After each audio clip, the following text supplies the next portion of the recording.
What is up, guys? Welcome back to Think Shank. Of course, we have to jump on the unbelievable bombshell that is Luka Doncic getting traded to the LA Lakers for Anthony Davis. And there were some other ancillary pieces, but the punchline was that was the meat of the trade. And the Mavs get back just one first-round pick and not a ton more, although everybody seems to be freaking out about how terrible their haul actually was, which seems to operate under the assumption that the Mavs are trying to get worse or even are worse, which I want to start off by nullifying or trying to refute. Because even in this short amount of time, this all happened like an hour ago, basically. So the very first point I want to make here is I strongly believe a lot of the onus behind this decision in Nico Harrison's mind is sourced from the external environment of the Western Conference as well as broader league, as opposed to Luka Doncic's relationship with management, the sour feelings towards his conditioning, these nagging injuries he seems to have every year, hamstring or calf, whichever it is right now. He hasn't even been playing for a while. I'm sure that was an ingredient of it, but alongside of that rationale, it was widely reported that Nico Harrison was quoted saying he believes the clearest path towards contention is through defense, obviously acquiring Anthony Davis while not relinquishing either of your tandem bigs in Gafford and Lively, as well as your big wings in Najee Marshall and PJ Washington. This is the path that he believes is the path forward. Secondary to that, I believe you look at Oklahoma City, the number 2 in title odds, and for a really good reason. They are really a magical cauldron of all of the right ingredients of a very, very formidable dynasty. Right now is a great time to try and pounce on them and spawn kill them essentially this year. They don't have a ton of experience in the postseason yet, which just ultimately requires just directly going through it and understanding what to do, when to do it, how to maintain the composure and confidence. But then also the physical development piece. Everybody's aware of Chet Holmgren's really unfortunate injury after missing the entirety of his rookie year due to another lower body kind of injury. He definitely still needs to grow into his body. Jalen Williams has obviously put on a lot of weight, but similar kind of idea. You need more time for these ultra young guys to physically finish developing in order to really find themselves. So that is kind of the case for Oklahoma City. They're probably going to be a dynasty, so you got to jump on it now. And then there's also this 7'4" plus alien down in San Antonio. Seemingly by the day makes it increasingly likely that he is going to be a single-handed top 3 contention playoff team in and of himself. He is blocking people above the square. He is hitting one-legged threes.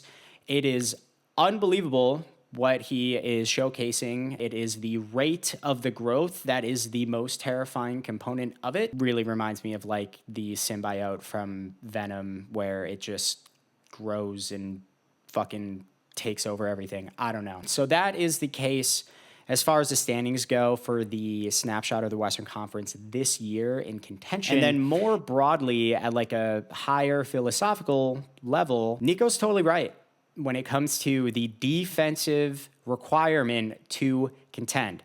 Take a look at the 2 preseason title favorites, Oklahoma City and Boston.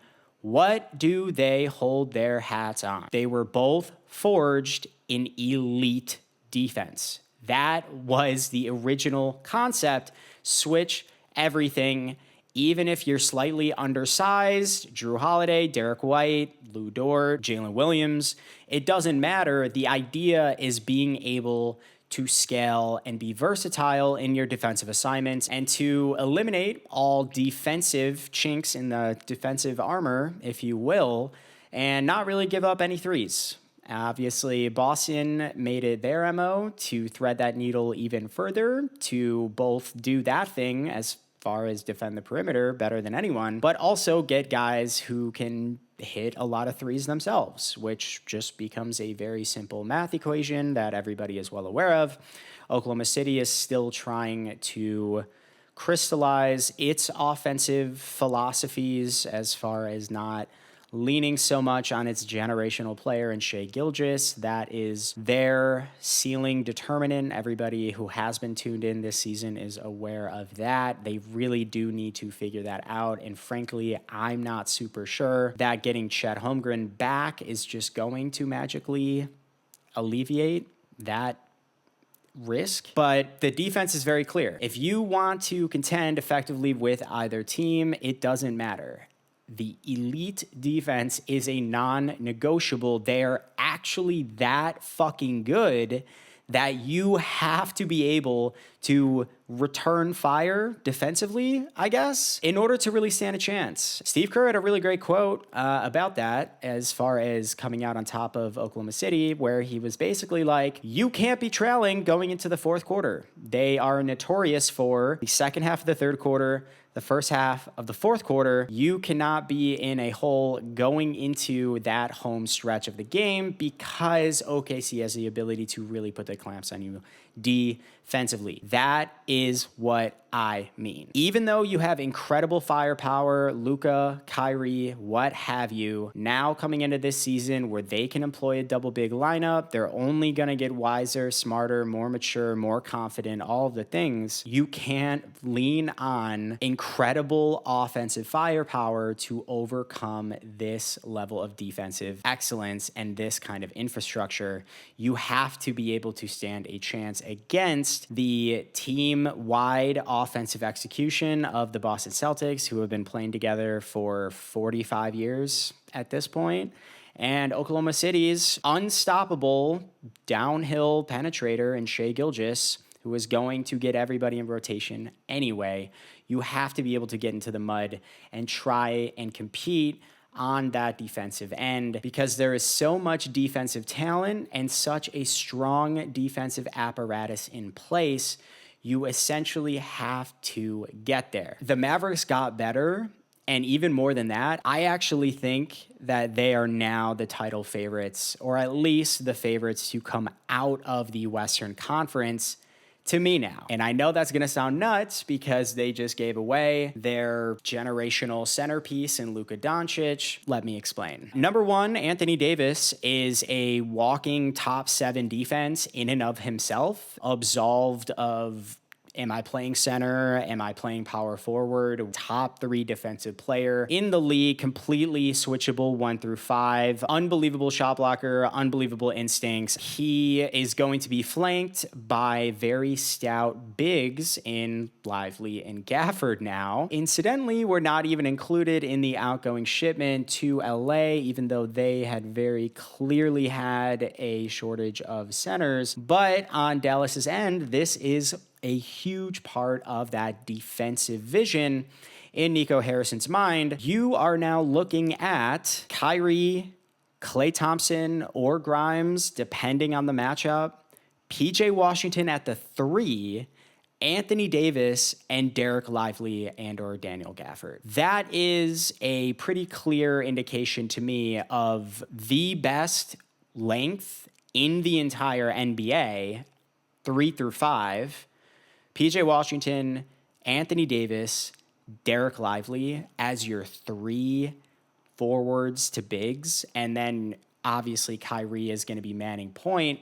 That 2 is going to be, I believe, a little bit mercurial perhaps. We'll see how, again, Klay holds up in that type of highly demanding defensive role, potentially, depending on that matchup, right?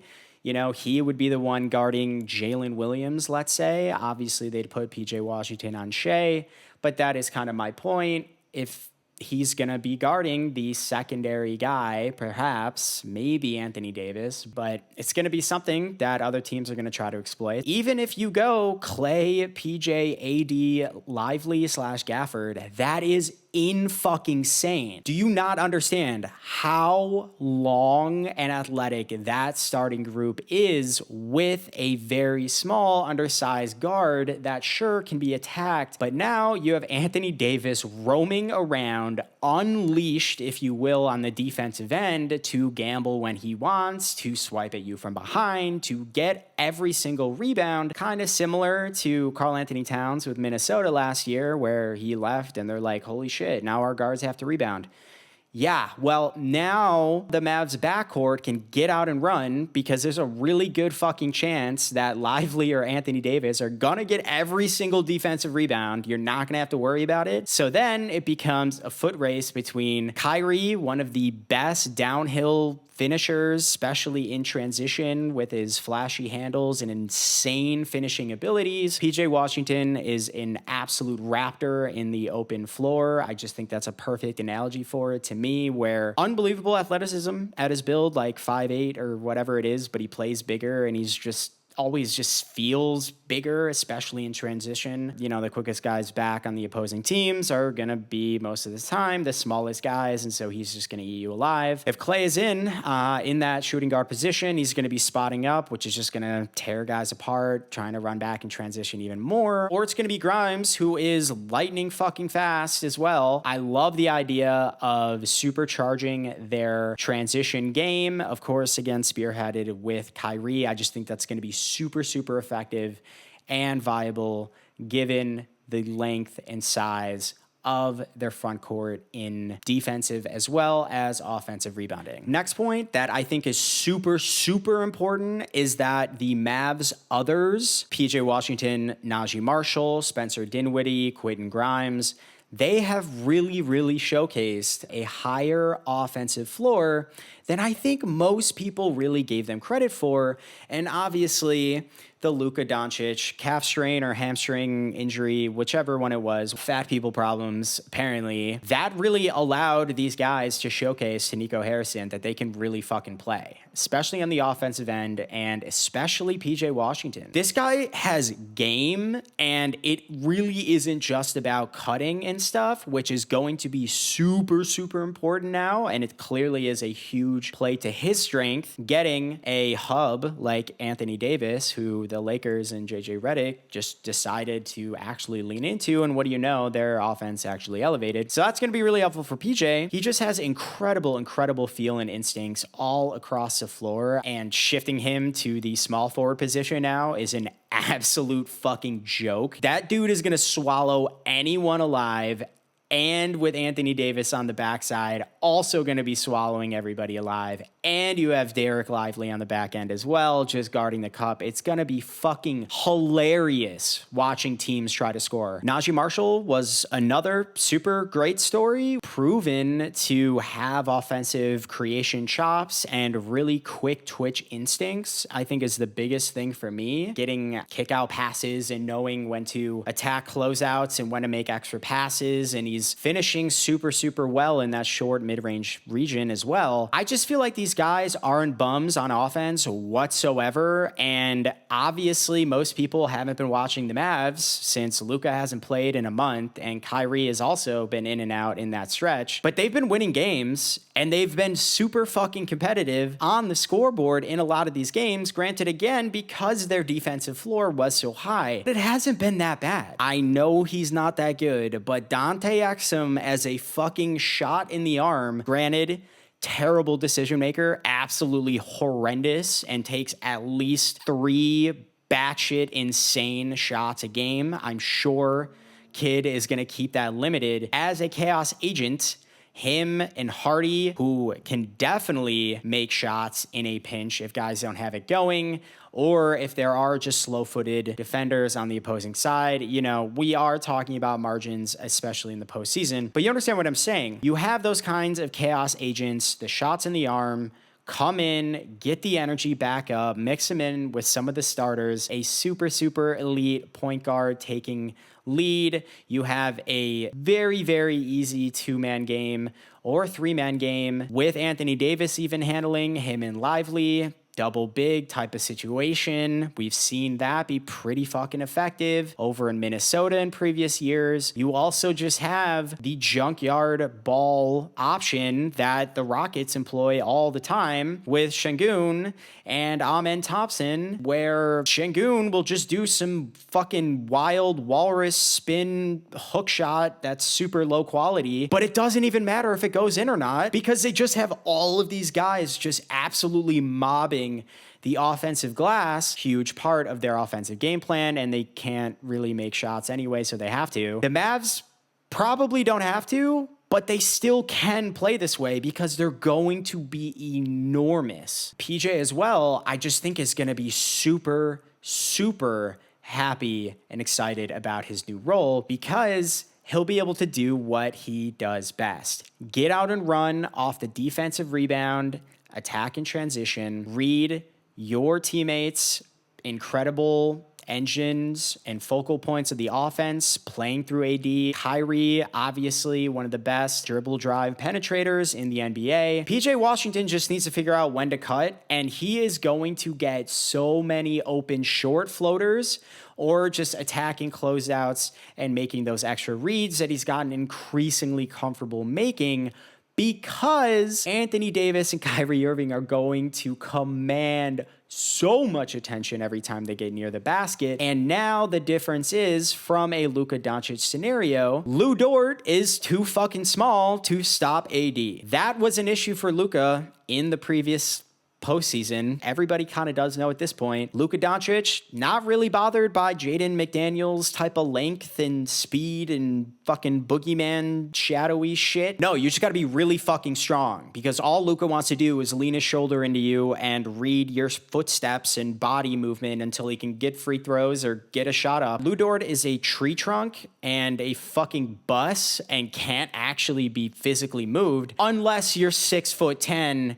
and have really, really sound guard-like skills as well as finishing abilities, not to mention offensive rebounding, length, and reach over him near the basket. So now it can be a function of get AD close enough to the basket. You have a similar Jokic-esque pick your poison conundrum for the defense, particularly against these high degree of switching teams, aka you fuckheads in Oklahoma are gonna get yammed on. Good luck trying to defensive rebound against Anthony Davis and Derek Lively. Now you're gonna have to play double bigs.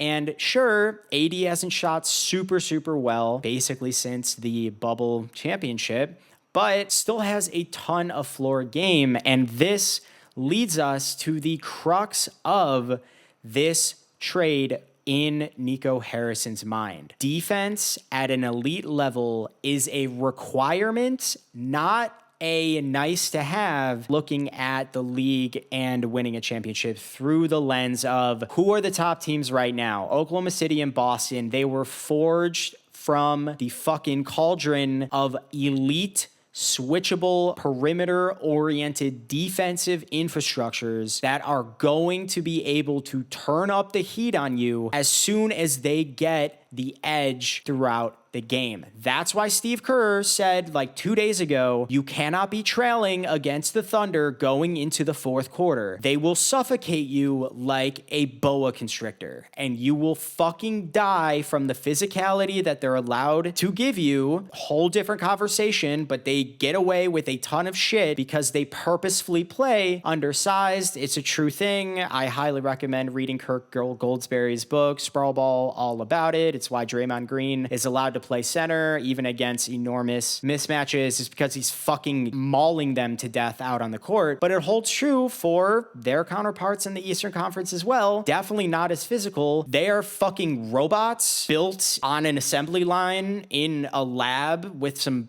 fucking petri dishes or something, where they are absolute execution droids, and that is why they are so good. And obviously they have the same switchability, mentality, buy-in, all that shit, just minus I would say, Oklahoma City's level of physicality, but they being Boston have very big wings, two-way wings or whatever, different from your kind of Jalen Williamses and Isaiah Joes or whatever. Against those schemes, now you have two air quote unguardable offensive centerpieces in Kyrie Irving and Anthony Davis who have proven their potency in the postseason that Nico Harrison is betting can scrape together enough points against your elite defenses. His whole MO is we are now going to get in the conversation of the best defense in the NBA, and we believe in those two center pieces commanding enough attention and being relatively air quote unguardable, even holding true in the postseason, that it is going to allow our peripheral players to leverage off-ball cutting and all of that attentiveness that defensive minds and the overall psyche has to give those two players. I also just really like the idea of the duality now, where AD can play inside out, Kyrie being undersized has to play outside in. A beautiful symmetry there as far as pressure points